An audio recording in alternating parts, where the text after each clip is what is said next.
Hello friends and colleagues, my name is Dr. James Barber. I'm an ancient Near Eastern archaeologist, a lithic analyst, and a flint napper. Dr. Boyd Sievers and Colonel Kenneth Downer. And I have written recently for journals and for a Festschrift, which will come out in hardcover book later this year. Our hypothesis that perhaps the Judean defenders at Khirbet el-Maqatir, at Shiloh, and presumably elsewhere may have taken Bronze Age and Iron Age prismatic and Canaanian style blades that of course are littered all over the landscape in the southern Levant, and turned those into ad hoc weapons and tools of expediency as they were facing the what would ultimately become their demise at the hands of the Roman military juggernaut, which overthrew the Judeans during the First Revolt. Our hypothesis is that this may in fact have been the case because the Judeans were in want of metallic weapons. It seems reasonable to us that the Judeans during the 1st century CE might actually have done the same thing, or may have rather been under the same circumstances as the Jews were at the hands of the Philistines, as talked about in the book of 1 Samuel. That being that blacksmithing, weapons making, bladesmithing was outlawed by the Philistines, and we wonder if that might not have been the same circumstance thrust upon the Judeans by the Romans. If that were the case, it would explain, at least conceptually, why we find very few metallic weapons at Khirbet el-Maqatir and at Tel Shiloh, and why we might expect to find very few belonging to the Judeans at other sites in clear early Roman stratigraphic sequences. So what I'm going to do today is to recreate from a flint nodule the same types of prismatic and Canaanian type blades that you would expect to find throughout the southern Levant. I'll take those and demonstrate what a simple process it is to turn those then into projectile points. That is what we would colloquially call arrowheads and spear points. In my hand right now is an ancient unprovenance blade core. This one comes from central Texas, from the Edwards Plateau region. This is in fact Edwards Chert, and this one was found by a friend of mine along with another that I'm going to show you. And if the camera is able to pick up the fact that a patina has settled on the face of these flake scars. A flake scar is a divot. It's a channel where a flake has been removed by percussive force by a flint napper in order, in this case, to harvest material for making blades and projectile points like arrowheads and spear points. This surface is patinated, so it looks milky, whereas the material on the inside, if I were to strike another blade or flake from this, would be shinier and darker in appearance. This is another blade core. Now, these are not very sophisticated cores. They're not like some of the more beautiful prismatic and Canaanian style blade cores that you would find in the southern Levant, that you would find in Egypt, that you would find in Asia Minor, and factually that you would find throughout the world, because these technologies were common to peoples all over the world. But rather, instead of having lots and lots of parallel flake channels, there are only a few where the person perhaps tested the stone. Here on what I'm looking at is the bottom, because the striking platforms were on top. But these most certainly produced two very good flakes from which a knife blade, a spear point, or multiple arrowheads could have been made. This one likewise, similar to what I'll be doing with another piece of stone in a moment, had the top sheared off of it, probably by using what we call bipolar percussion. This one, in fact, has a scar, a divot here and here, and the common technique is to take a boulder of some kind or a large nodule and to place the stone, use it as an anvil stone, and place the stone that you want to split atop it, and then come down very hard with a large, hard hammer stone, sometimes using two hands, so this might be sometimes a two-person operation. And this stone was then split, and then after that, you can see, I hope the camera is able to pick up, where there are dorsal arises or ridges here, somewhat parallel to one another. And between those ridges, those arises, is where we have a flake channel or a scar, a flake scar. And so this particular one was broken here, and then there are striking platforms that are visible here, here, here, or at least the inverse of the platforms are in every place where a scar or a channel remains. And so again, these are exemplars just like we would commonly expect to find in the southern Levant and elsewhere, except these came out of a riverbed, out of a riverine environment where they were tumbled in a creek in the central Texas region, so they're unprovenanced. Now, this is actually a flint nodule from which I'm going to extract some blades so that we can eventually get to demonstrating how the ancient Judeans might have cobbled together some arrowheads and spear points of expediency, so ad hoc tools. And incidentally, all the exemplars that we have thus far identified from Tel Shiloh and from Khirbet el-Maqatir are one-offs, each a one-off from the other. They don't fall into any typological scheme of any kind. And what's more is that arrowheads and spear points not only went out of fashion, well, flint tools altogether went out of fashion during the Iron Age, but also if the current literature supports it, it's my understanding that arrowheads proper ceased to be made in the southern Levant during the pottery Neolithic.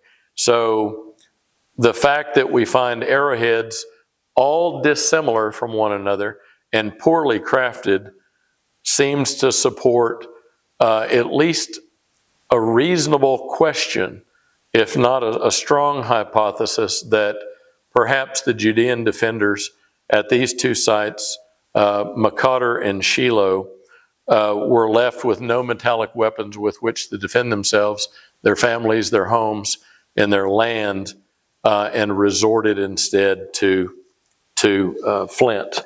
Now, this is a piece of flint that came from the same Edwards region, but this one doesn't seem to be an artifact. It doesn't seem to be an object. And so even though the others are unprovenanced, I don't want to damage them. And the way that a flake, a basic flake, would be extracted from a flint core, now I'm using the term flint colloquially, but this is in fact chert. Chert and flint are actually very similar but slightly different materials. In fact, their origins are different, but I'm just going to colloquially use the term flint. The way that you would extract a flake or a blade from a piece of material is either by using percussion, either with a hammerstone, an antler billet or mallet, maybe a piece of heavy ivory like a hippopotamus tusk, a piece of elephant ivory, the cannon bones, that is the tarsal bones of a large ruminant animal like a bison, a buffalo, maybe an animal the size of some of the large ruminant African species, some of which, of course, made their way into the Levant and were native to the Levant in ancient times. You take a percussor of some kind and you find an area where there's an angle and you can strike that area and peel off a flake, and I'm going to do that now.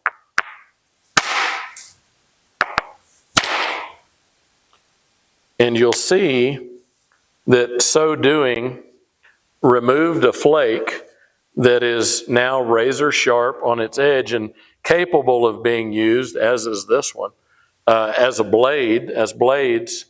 But you'll notice that the color, the coloration of the stone, even though this is identical material from the same area, you'll see that it's much darker. So these patinated flake channels here are evidence that these are in fact ancient cores. Now, this piece right here can now be worked by a variety of means and made into an arrowhead. So it's very plausible that among the exemplars at el-Maqatir and Shiloh that we also have flakes like this, or we find evidence of flakes, worked flakes, turned sometimes into knife blades, sometimes used just as they are expediently for cutting rope, for butchering meat, or for anything like that. But it's also plausible that some of the artifacts that we find that are pointed, that appear to be projectiles, several of which appear to have hafting notches for tying sinew or some other kind of cordage binding material to, in conjunction with some kind of adhesive made perhaps from pine pitch, from oak pitch, from bitumen like we would find around the Dead Sea, in association with some kind of glue to hold the projectile point into its hafting, so either into a knife handle, into an arrow shaft, or into a spear shaft, either a throwing or thrusting spear shaft. Those pointed projectile points could be made from a flake like this or from a blade. So I'm going to set this aside, and I'm going to now work with this good sized flint nodule. This one has already been halved by bipolar percussion. It has a scar here from that process and another flake removal. Now, flakes, either from percussion or indirect percussion or from pressure application, travel across the face of a flint nodule or other piece of chert or obsidian along curves. Blade removals will not travel into a divot without plunging into a rise. So anywhere a concavity is, if you strike or put pressure on that area, it's just going to make a hole like it did here. And it's going to make that area much harder to work. I'm going to begin with the best strategic place I have to work, and that is here, because here we have a sloping convexity all along this edge, and that's where I'm going to begin working this. The best part of this stone to work is from right here to about here, and then again here and here. So my goal right now is not to fully work this into a blade core that can continually be used, although that's my ultimate goal, but for the purpose of today's video, rather is to just remove a sequence of probably not more than half a dozen flakes. And if I can get below the cortex, which is this limestone covering on the outside of the chert, then I would like to do so. However, it may require that I bipolarly percuss the bottom of this off so that I can work from both ends, making this a bidirectional core. Today's purpose, however, of course, as I mentioned, is to just get a few blades that we can truncate into short bladelets that I can then turn into projectile points, which admittedly my goal is to make points of poor crafted poor craftsmanship to mimic the ones that we find from el-Maqatir in Shiloh. Now, there are a number of tools that can be used to extract blades. I think what I'm going to do first is to use this hammerstone, as I did in a moment, as I did a moment ago, and I'm going to percuss right here and see if it will peel off a large piece. Now, modern flint knappers try very hard to remove all the cortex before they make unifacial, that is one-sided, or bifacial, two-sided implements and tools like spear points and arrowheads. These are prettier, but I know from my own experiences in examining the entirety of the lithic corpus from Tal el-Hammam in Jordan, that many of the lithic artifacts we find still have cortex remaining on them. It seems that the ancients weren't that concerned about the cortex being present either on the dorsal face. It wouldn't be on the ventral face, that is the inside or backside of the blade. But they weren't too concerned as long as they could remove the cortex from the cutting edge. So I'm going to attempt to take off a long flute, and we'll see what happens here.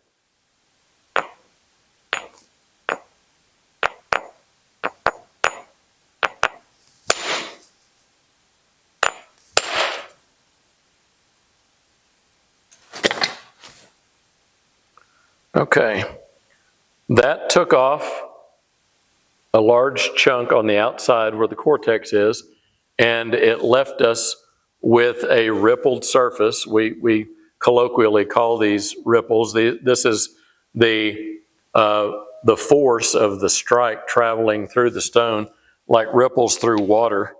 And there are several sharper than razor sharp pieces here.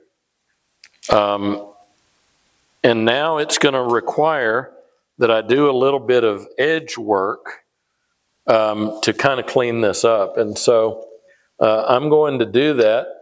This stone turned out to be so hard that it has damaged my hammerstone. And so now I'm going to chip away this overhanging surface that's going to make it difficult or impossible for me to get another blade from it unless I remove it. And now I'm going to grind that surface to make that platform stronger so that it won't crush or crumble under the force of the next blow. So let's see.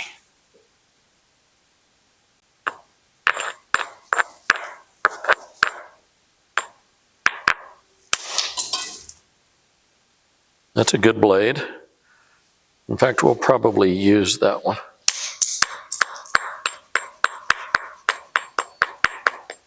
All right, let's see.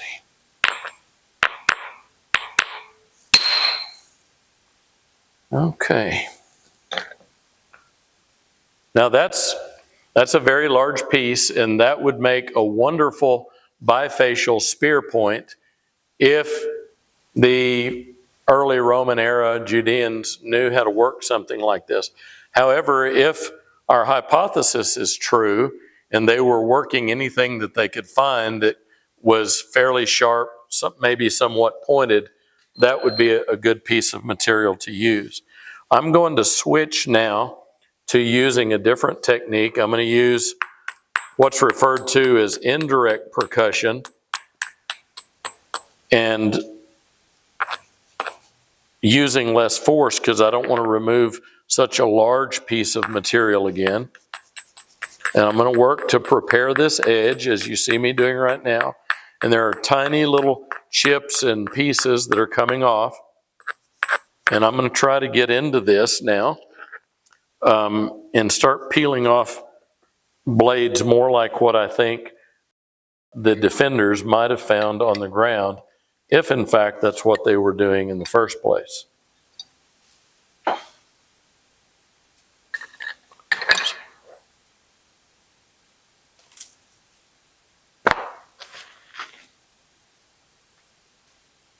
Now in this case, I'm going to use a punch made out of antler and a billet or a hammer also made out of antler.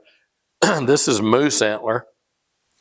And I think that it provides the density that we need in order to make a hard strike as I want to, but also I think it more closely approximates the large tarsal cannon bones that I mentioned from the large ruminant animals and elephant and hippopotamus ivory. So, okay.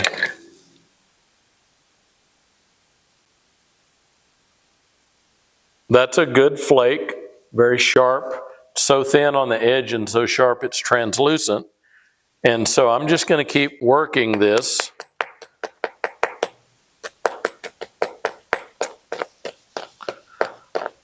And extracting flakes and blades that would that would very much replicate what we think that they were probably finding on the ground and possibly turning into tools.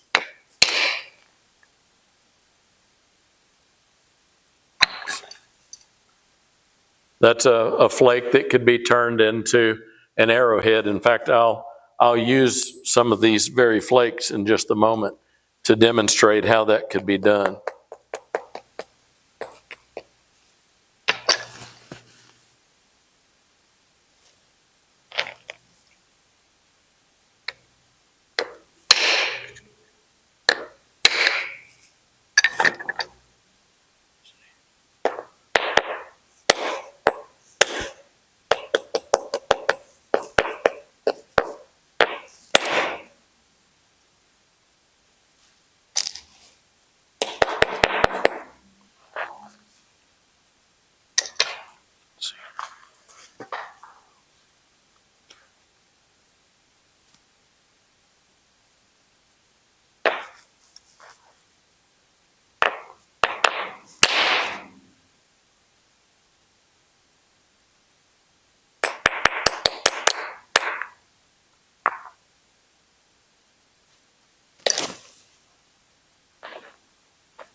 Now, one of the things that made it difficult for ancient flint knappers and for modern flint knappers is you don't know where fissures exist inside of the stone. So I consider this a win whenever I want to make a bifacial tool like a large spear point. However, sometimes when making blade cores, you end up with a lot smaller blade core sometimes than you would hope to have. But it's good to go ahead and get the fissures, the cracks, the defects.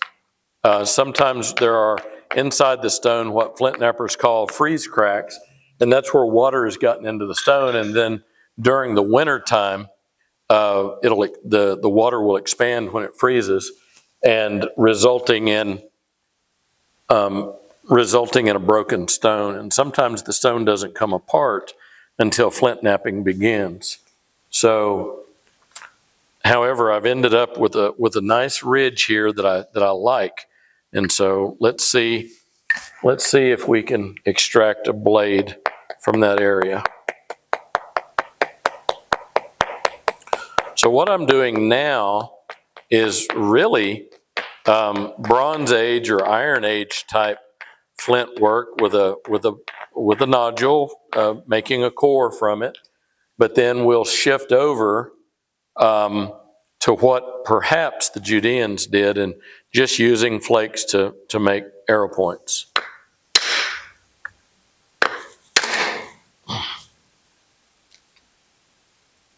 Okay, there's a prismatic blade.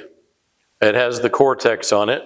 It's rather unremarkable, as you would expect whenever something comes off, when a piece of debitage, a flake comes off of a nodule. But it looks very much, very sharp. It looks very much like some of the pieces that were found at el-Maqatir and at Shiloh. So what I'm going to do now is lay this aside and look for pieces.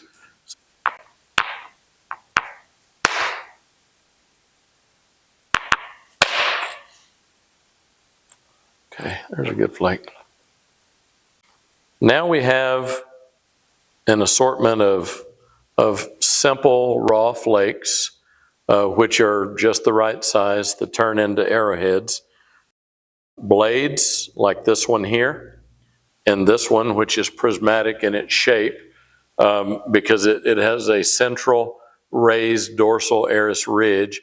Now these are just simple and unretouched so far, but what I'm going to do now is just start working on these and demonstrating some of the techniques that could most certainly have been used by anyone with a little bit of ingenuity to turn these simple pieces of chert into weaponry. Now, the tools for doing this are very simple.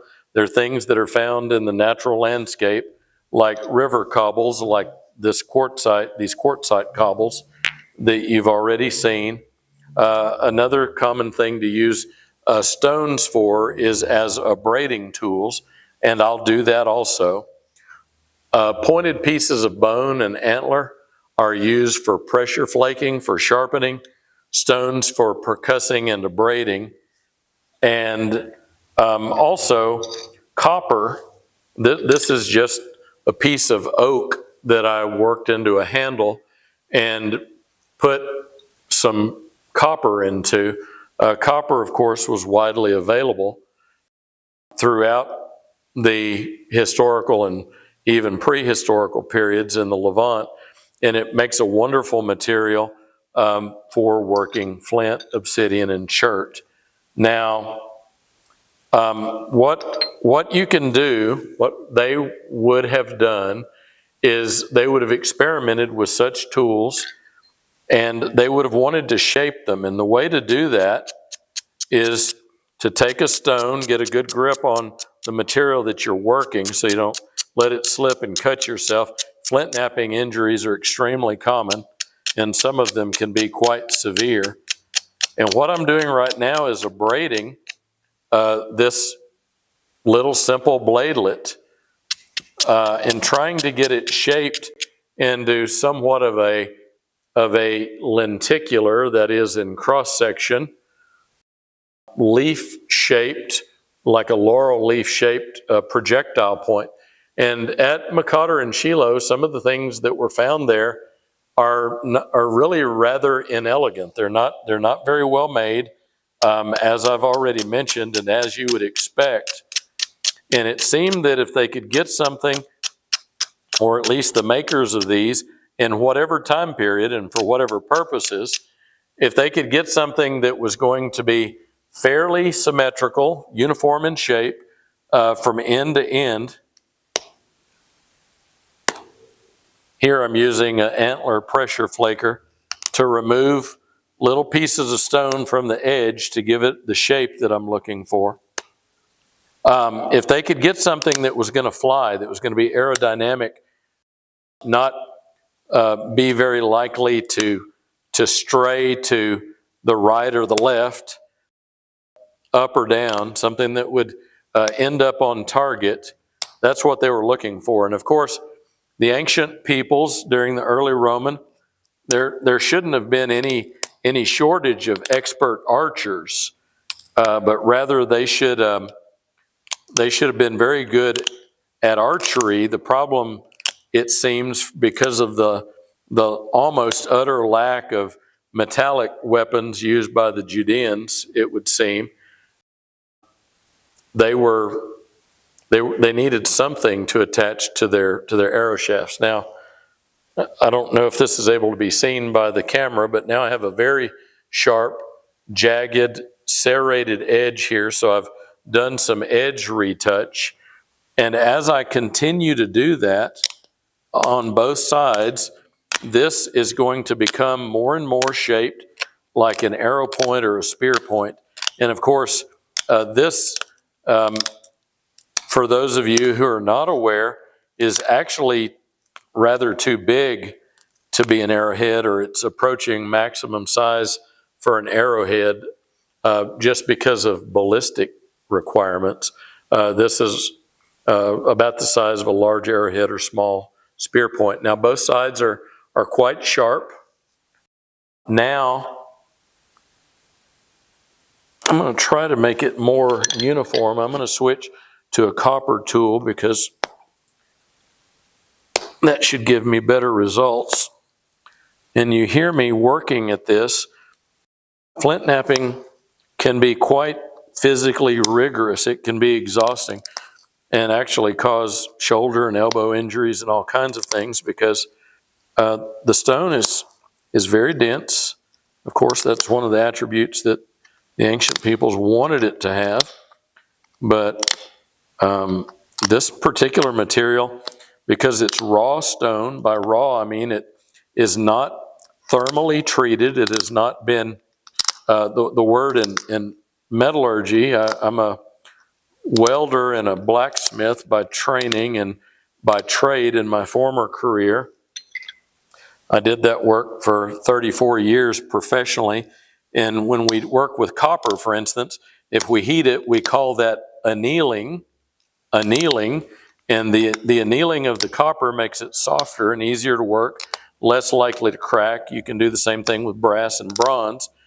With stone, we don't refer to it as an annealing process, but instead, it never putting flint or chert, not obsidian. Obsidian can't be heat treated, thermally treated. But if you put flint or chert into a fire, and depending on the source of the material, the type of material it is, and its the siliceous properties that it has, that is the cryptocrystalline, the microcrystalline silica that's in the stone, depending on its particular attributes when it was formed in the earth, it will vary in hardness very widely. Some cherts and flints don't require heat treating in order to make them easy to work.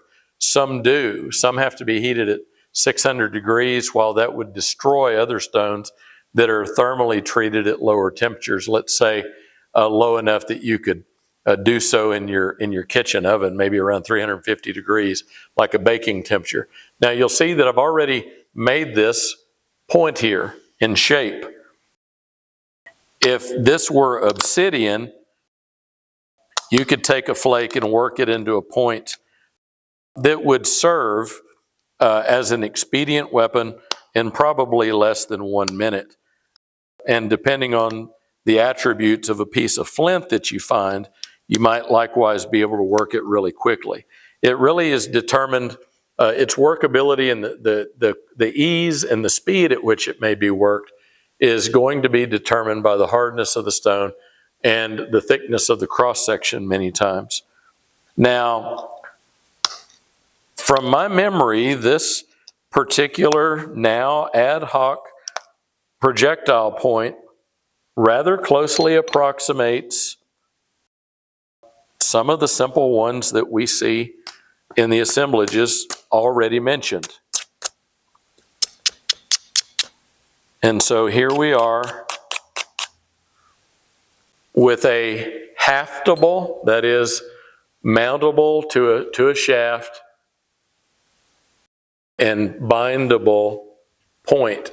Now, some of our exemplars at the basal ends, that is near the end that's not pointed, not intended for penetration into a foe or into an animal, they had very simple notches that were cut in to opposite sides.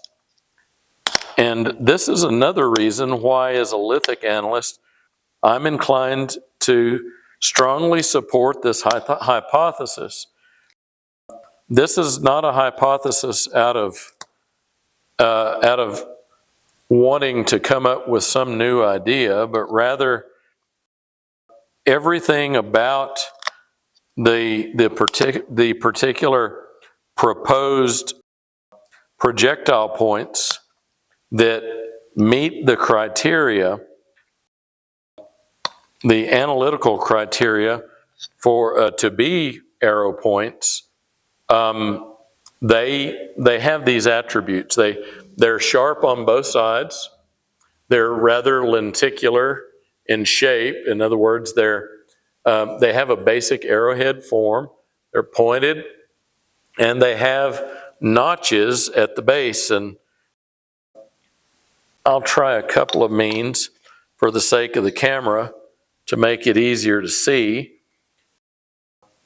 I've cut very simple, inelegant notches in the side, but what we found amongst the artifacts, the objects found at Maqatir and Shiloh, is that the notches are just enough to get sinew or some other kind of binding string to haft that onto a shaft, onto an arrow shaft or a spear shaft. Now, I'm going to work with some of these others. So we've got one exemplar, one crude, ad hoc, plausible, expedient arrowhead replica. And now I'm just going to start working on these other flakes.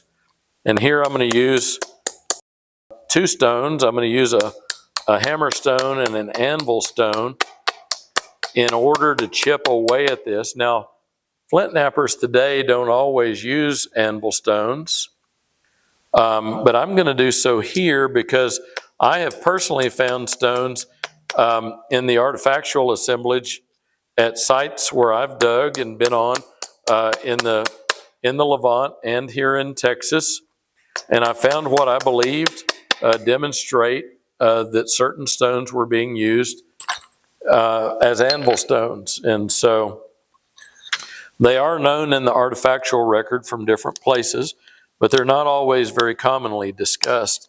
But for the same reasons that we would want a hard work surface on a workbench or an anvil, as I would use in my smithy, my blacksmith shop, when I'm forging iron or when I'm working with cast bronze or copper, you would want similar hard surfaces in flint working sometimes.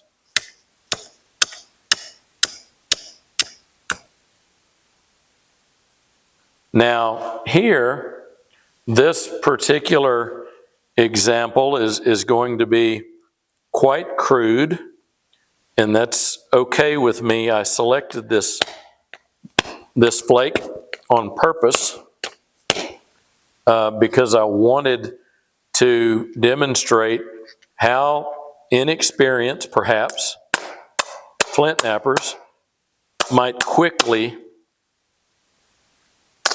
whittle down. I think whittling is a better word than flint knapping for what we see in the artifactual record. But I think that they very probably used a hammer stone and an anvil stone to peck away at these things. And here already, even though this is a kind of a chunky and clunky piece of stone, you see that it has already a pyramidal type shape forming already. And I'm just going to keep working this and attempt to create a crude projectile point out of it. And again, this is exactly what we see at Maqatir and from Maqatir and from Shiloh.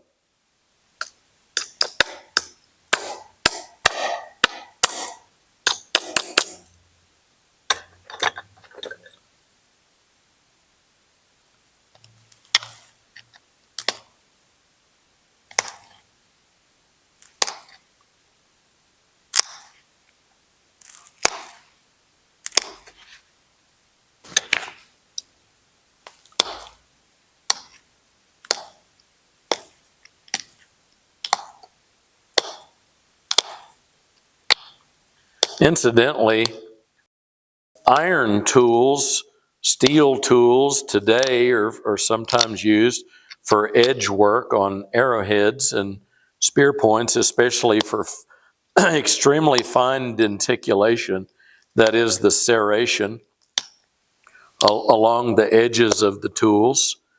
And of course, the people during the Roman period, even if they were, as we suspect might have been the case, prohibited from doing business with blacksmiths or from doing their own smithing, no doubt they had little pieces of metal lying around, and they certainly could have made flint knapping tools from those sorts of bits of iron. Now this, I'm going to hold this up against the lighter piece of stone, but you can see that this is already taking a crude arrowhead type shape and then putting hafting notches near the basal end, near the proximal end. The pointed end is the one we call the distal end.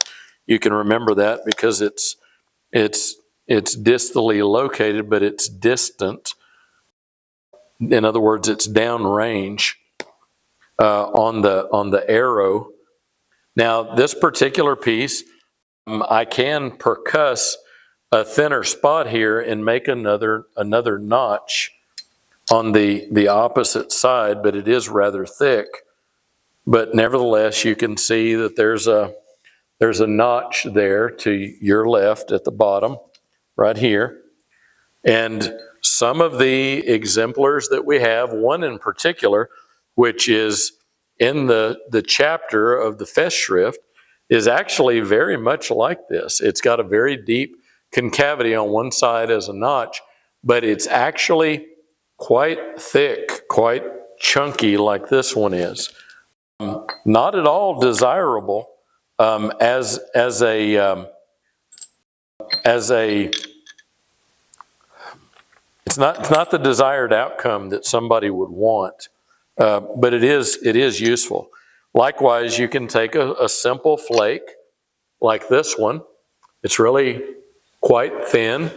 Now there's a lot of material here that has to come off of this because it's so thin that it makes it too big and unwieldy to use in its current form.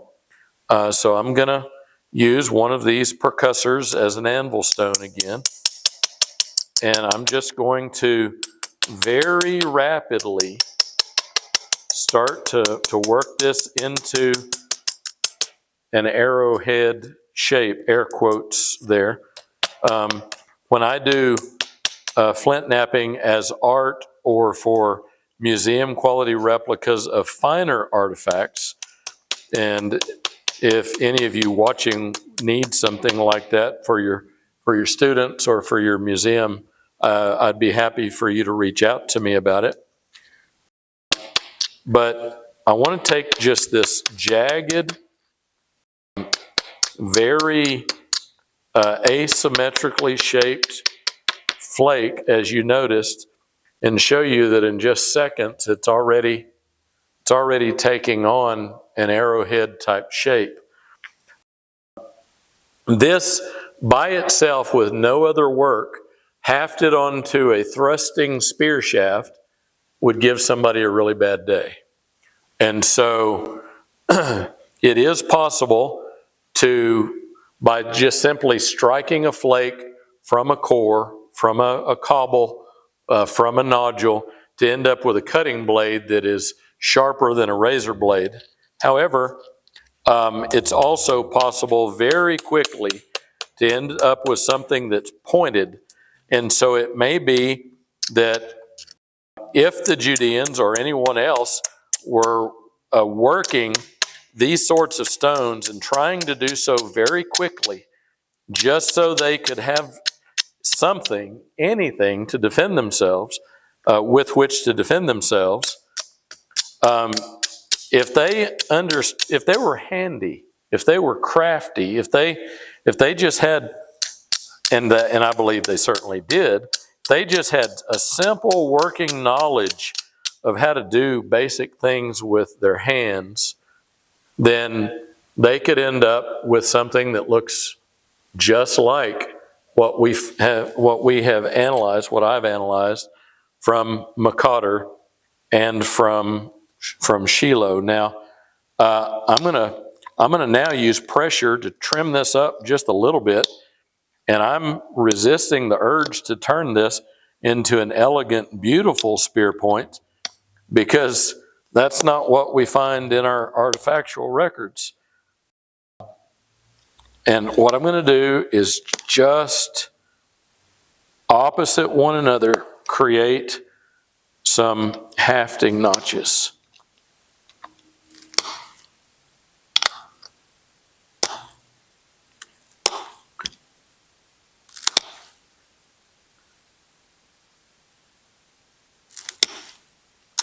And then on the basal end, there's what we call a bulb of percussion. It's rather thick there. Now that might be able to be worked off of there. Some of it's coming off.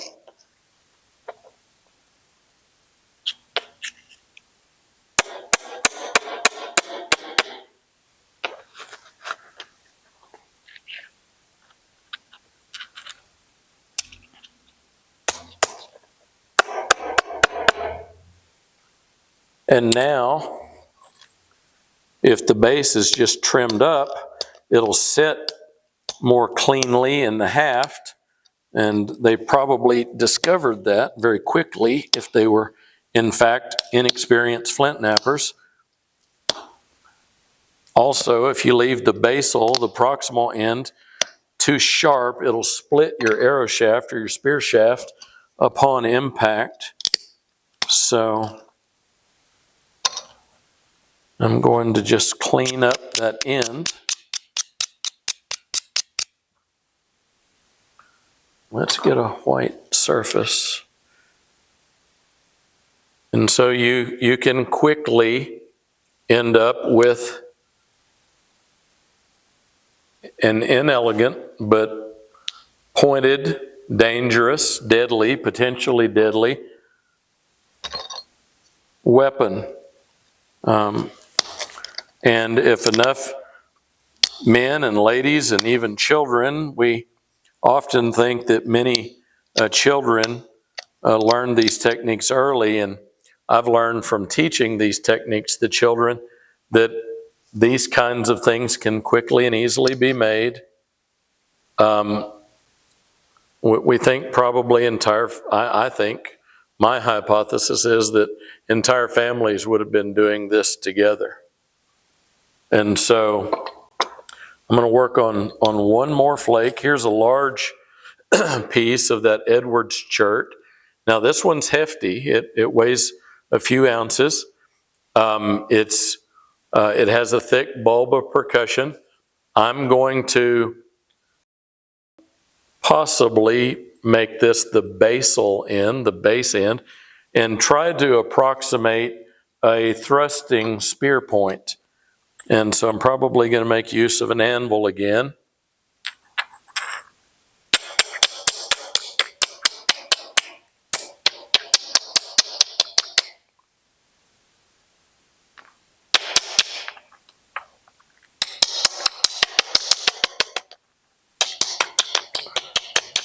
Now again, we don't frequently in modern times use anvil stones very often, but I've been asking myself, okay, if I were a Judean defender and I was not a trained flint napper, and flint napping had been out of fashion for, let's say, hundreds of years or 1,000 years since the Iron Age, if I didn't know how to do it, if my parents didn't teach me, if my grandfather didn't teach me, what methodologies would I use? Well, I think I would use the conventions that were common for working other materials. Now, you'll see that very quickly we have a spear point shape, but of course there's a great deal of work that needs to be done on this. Now, I mentioned grinding, abrading as one of the things that we do in flint napping. I haven't talked about it a whole lot, but percussion, some kind of percussive force, either direct percussion, that is where you strike the stone directly with a hammer stone or other percussor, or indirect percussion, as you saw me do earlier, by using the heavy antler billet and the punch. So there, the force is being applied to the stone indirectly, not directly. Those are techniques, as is abrading, as I just demonstrated, and pressure flaking is also a technique. So some kind of percussion, something to abrade with, like a hard sandstone or a quartzite, granite sometimes if it's coarse enough, and then edge work with pressure flaking. Those are the three simple, essential things that, that cause flint knapping to be a successful technology. Now, percussion can also be done for edge work, as I just did there. And here, approximating the way ancient peoples might have done that. You see, those are very thin glass-like flakes. And those are coming off just because I'm percussing the edges. Now again, I'm presuming that the ancient peoples didn't know flint knapping technique, that at least in the early Roman. Maybe there were some nomadic peoples who were still using it, and maybe it was known, but if it's not something that's a part of your daily life, would you know how to do it? Well, I don't think you would, and so I'm using methods that I think they would have come across, that they would have experimented with, very specifically trying to replicate their best guesses, and the results of their flint knapping being so poor. Not because they were unskilled, but because they were unpracticed. The result of their flint knapping producing poor results, I think, can be approximated by the methods that I'm now using.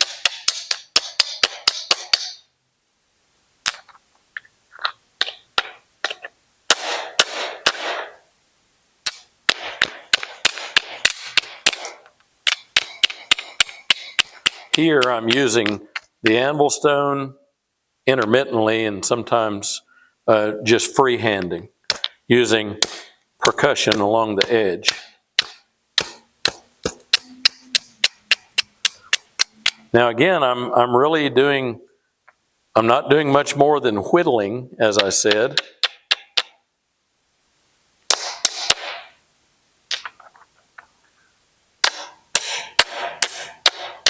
And I guess they would put into this whatever effort and time they felt like was worth it.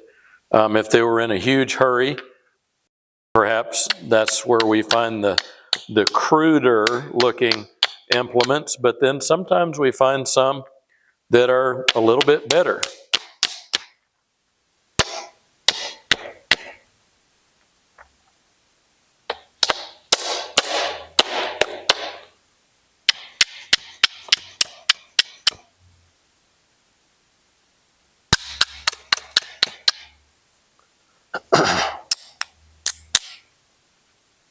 Okay, that's not a bad thrusting spear point.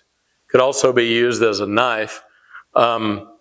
This is very much like what you would find in some bifacial context and call a quarry blank, or it's not really quite a crude it's a very crude biface. It has a cortical layer still on one side, but this could certainly be worked into a beautiful spear point. Okay, here, now we've got a preform.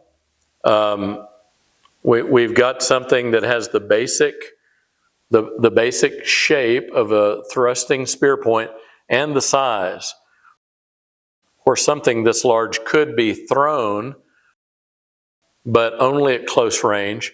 Now the tip has cortex or some concretions, that is some calcium carbonaceous material, calcium carbonate, that's not only on the outside in the cortex, but it's also penetrating into the chert on the inside.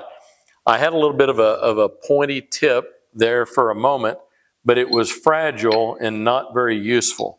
So now what I'm going to do now is I'm going to use a pressure flaker and start working this tip to make it somewhat more pointed, and then I'll conclude and show you the ones that were just quickly cobbled out as you watched me make them. Let's see.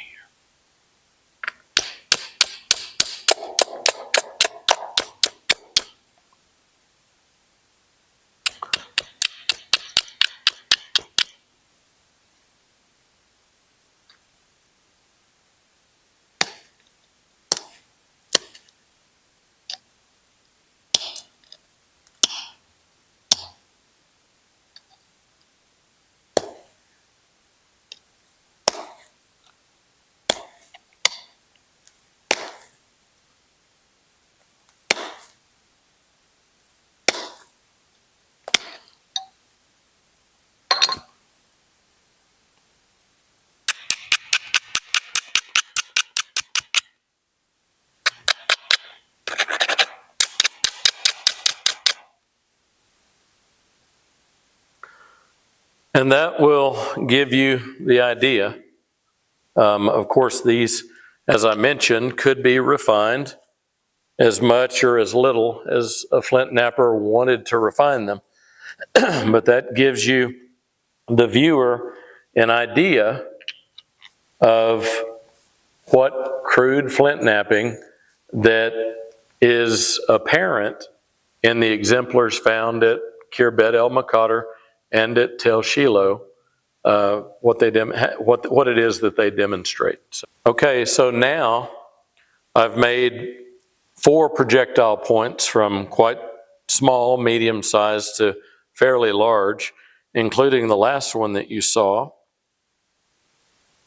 And you can see the general shape, and of course, again, this could have been refined much more if someone wanted to.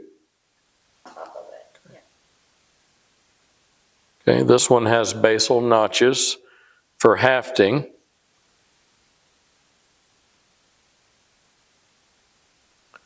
This one is the one that was made from the prismatic bladelet that you can still see the ridge of. And it's also notched, and as crude as it is, equally crude to some of the ones that we've studied. And this one is quite unimpressive because of its chunky, clunky thickness, but is very similar to one of the ones that we've examined.